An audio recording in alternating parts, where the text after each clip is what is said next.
ఎంత గొప్పగా ఉంది ఈ రిసార్ట్.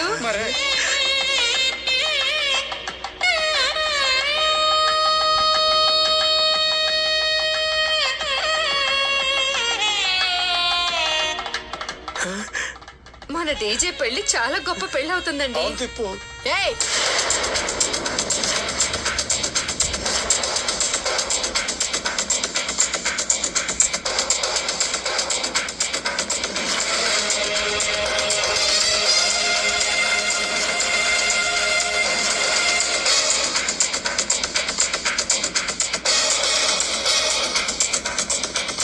ఏంటే ఇక్కడ ఏం నాటకాలు ఆడడానికి వచ్చావు? ఏయ్, నాకదే పని అనుకున్నావా? కూర్చున్నా లేచినా నాటకాలు ఆడడానికి. లేకపోతే నువ్వేమన్నా లండన్ మహారాణి అనుకున్నావా నీ వెంట రావడానికి? ఎక్కువ మాట్లాడుకో, నీ నాలుకని హద్దుల్లో పెట్టుకో. ఏయ్, ఎవరు మాట్లాడుతున్నారో అర్థమవుతుందా?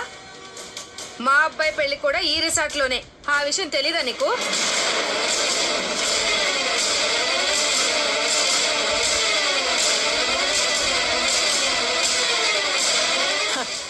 ఇదేమైనా ధర్మశాల అనుకున్నావా? నీలాంటి వాళ్ళు వచ్చి ఇక్కడ పెళ్లిళ్ళు చేసుకోవడానికి? అవును, మరి అడగచ్చు కదా నీ కొడుకుని. నా కొడుకు పెళ్లి ఇక్కడుందో లేదో చెప్పేవాడు.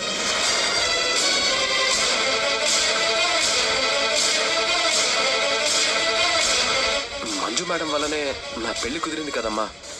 అందుకే మన హాల్లో కొద్దిగా చోటిద్దాం అనుకున్నాను.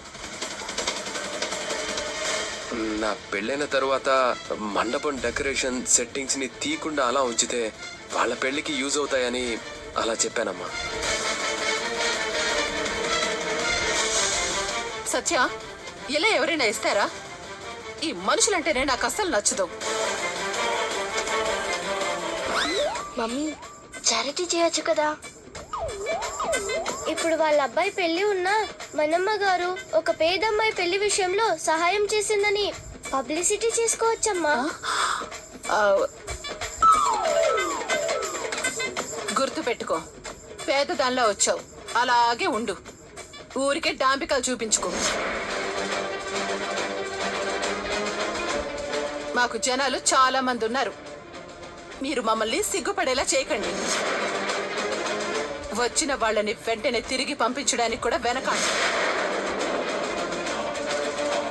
మా అబ్బాయి మాట ఇచ్చాడు కాబట్టి ఒప్పుకుంటున్నా, లేకుంటే ఈ రిసార్ట్ లో నిలబండివ్వను కూడా నిలబండివ్వను. సత్య, వీళ్ళకి 2 గదులు ఇవ్వు, అంతకంటే ఎక్కువేం ఇవ్వద్దు. పదండి.